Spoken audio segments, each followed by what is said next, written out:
కేరళలో నా కొబ్బరి నీళ్లు తాగిస్తుందండి, కర్ణాటక బిసిబేళ బాతు తినిపిస్తుందండి.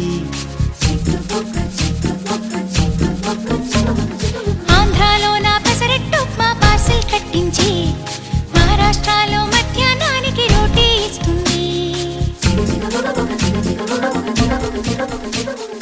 ఆగ్రా సౌధం చూపించి, సిమ్లా యాపిల్ అందించి, హరిద్వారలో అడుగేసి, రిషికేశ్లో తిప్పించి, గంగోత్రికి చకచకమంటూ పరుగులు తీస్తుంది.